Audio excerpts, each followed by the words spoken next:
Okie dokie. This is recorded on Saturday for sometime in the future. Maybe. Well, can't really post it in the past.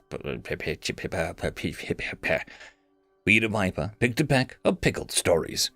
A quick thank you to the T5 peeps. Bob the Dragon, Data Magnet, Cat Crab Lobster, Duck Machine, Try Again 95, Astray the Dreamer, Mezek, Budic Joel, German Chemist, Casper Arnholtz, and Chaos to Must.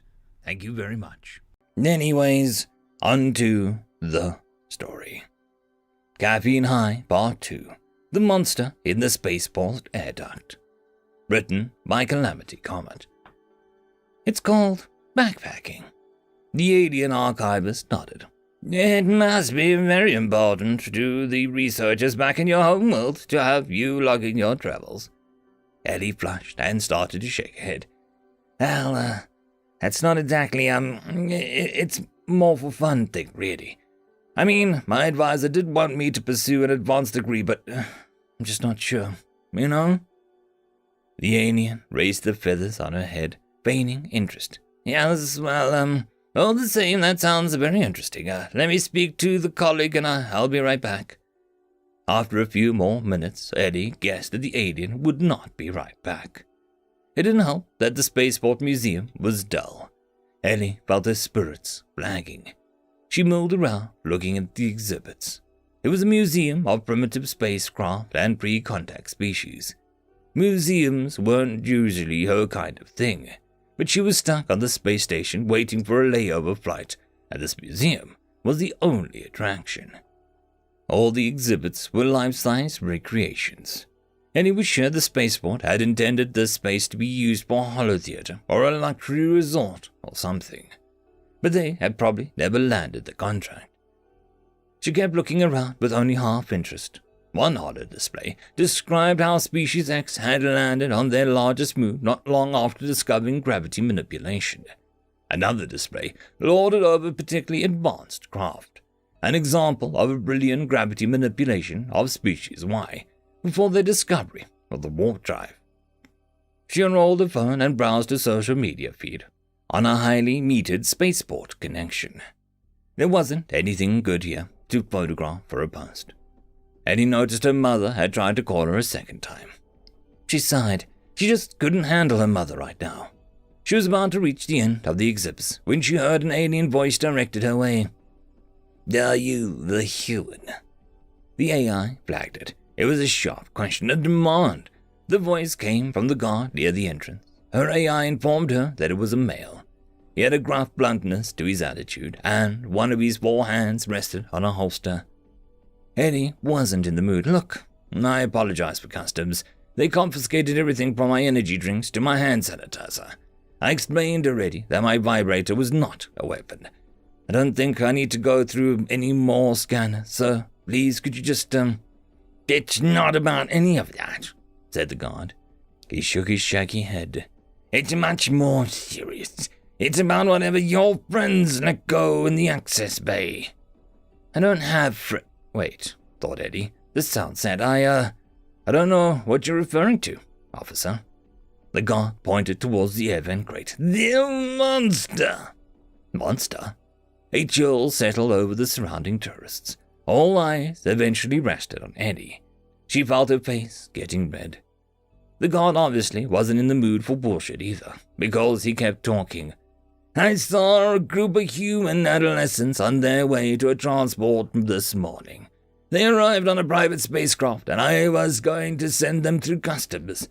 But before I could instruct my bots to check their baggage, I am certain that they let something go at the events. What the hell? Not all humans know each other, was all Eddie could say. Her voice sounded faint. A drop of idiot teenagers bringing some kind of dangerous alien wildlife onto a station was just the kind of thing that she could imagine her fellow humans doing. Before she could find a convenient excuse to absolve herself of the guilt, she caught a glimpse of the last exhibit in the museum. It was a piece of scrap looking like a tin can lander, a sadder excuse for a spaceport than anything else there. It looked like it had literally been pieced together by a child from crinkly gold packaging filler. The holo display explained that it was the only moonlander in galactic history that a species had successfully landed without first discovering gravity manipulation.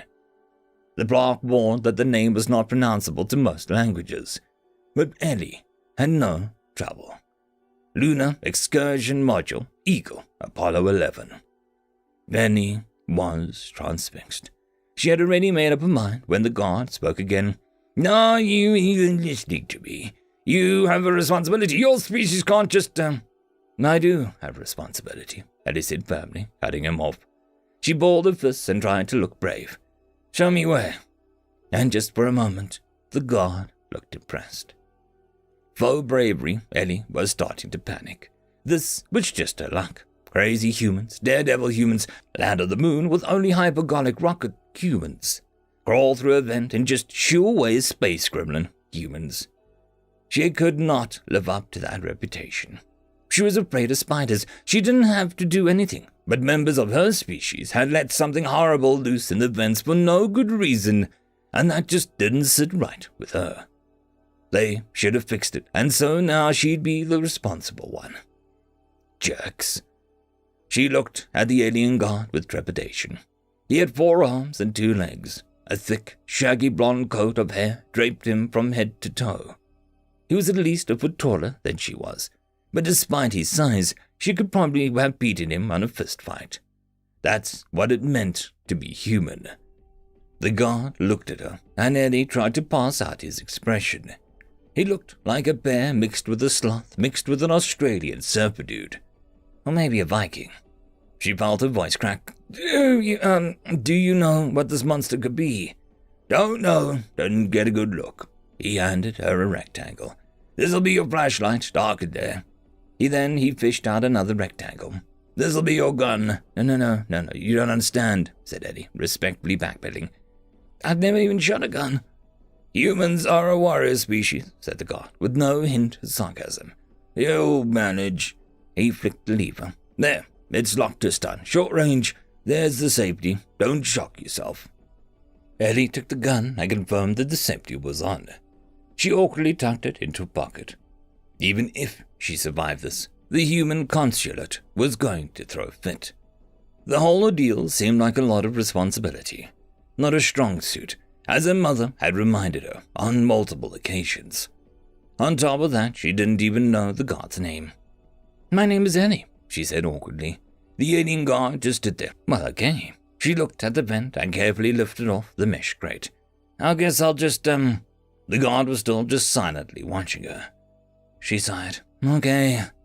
Well, wish me luck." She climbed in. Once she was out of earshot, the guard threw his head back and chuckled deeply to himself. "I'm being mean to the small human, aren't I?" His friendly AI beeped in affirmative. The vents were big enough for maintenance bots, but they would barely fit Eddie. She crawled in head first and flicked on the flashlight. "Okay, alien monster, whatever you are, here I come." It was slow going. The vents were cramped as she had to shimmy. The gun in her pocket pressed uncomfortably against her torso. She'd never even held a firearm before. What kind of guard just gives a random alien his sidearm? She mumbled to no one in particular. Then again, humans did have a reputation for loving guns, and being responsible in the face of danger, and being brave, and doing stupid crap like this. Was this more or less stupid than landing on the moon before discovering gravity manipulation? She rolled her eyes. "I'm gonna shock myself into a heart attack and die in this vent. That'll prove the whole galaxy wrong about humans, won't it?" But before she could get too introspective, she heard a noise. A scuffling noise ahead of her. Ah, crap. She clumsily extracted the pistol and tried to flick off the safety. It wouldn't budge. It was like the safety was fused in place. "Please, little dude, come on now." But the gun was adamant. Its computer gave the mean rejection beep. It was going to stay inert, and there was nothing that Eddie could do to change that. "I'm literally gonna die in this vent." The scuffling got louder. It was the monster. Ellie balled a fist. "Don't come any closer, aliens. Come, I'm not afraid to, But then she heard an unmistakable noise. A noise all humans knew. "Meow. Kitty." Ellie practically screamed, "Cat, cat, cat, come here, little guy." It was a cat, stuck in the vents and probably terrified. It must have smelled a human and had went towards it.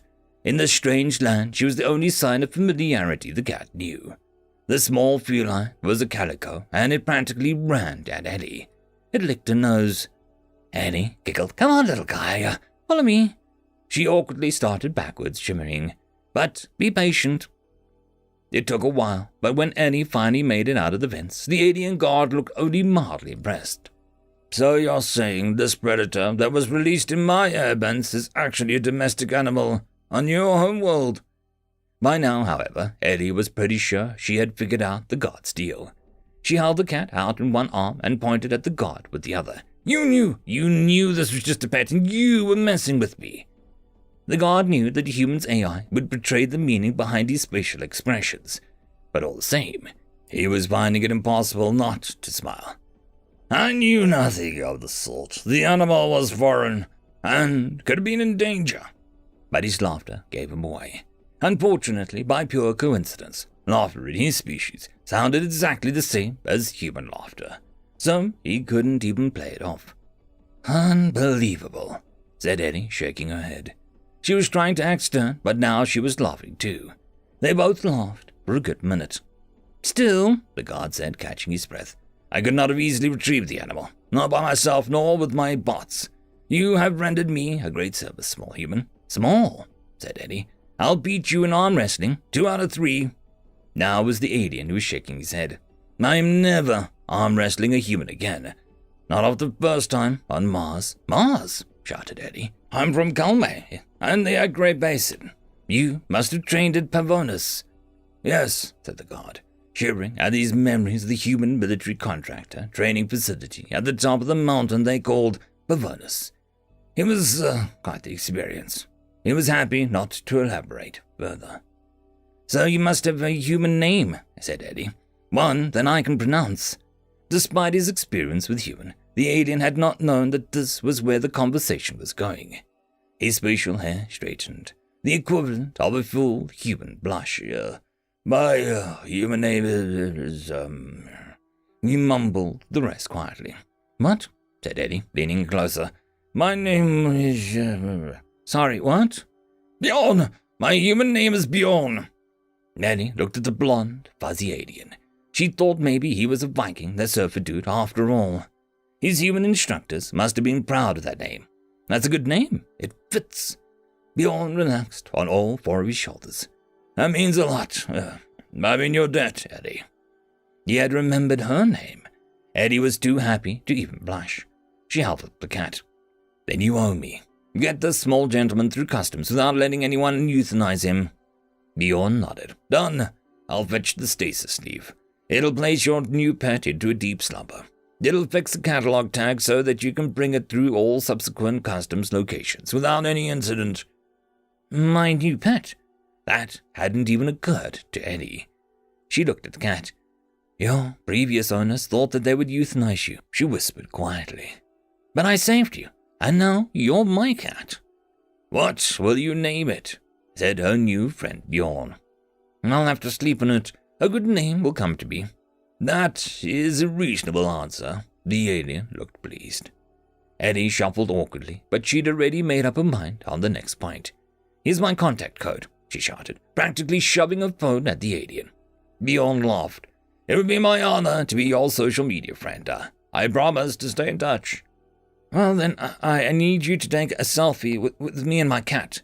And Bjorn was happy to. Later, in the spaceport motel, Eddie formulated the social media upload. Her feed was surprisingly sparse for a galactic backpacker. She got self-conscious sometimes, but she had no qualms today. She let her AI apply filters to her selfie to make it look impressive and not too doctored. She struggled with the caption for a long time. Sightseer was finally decided on. Aliens think that all humans are explorers and adventurers. Sometimes we are.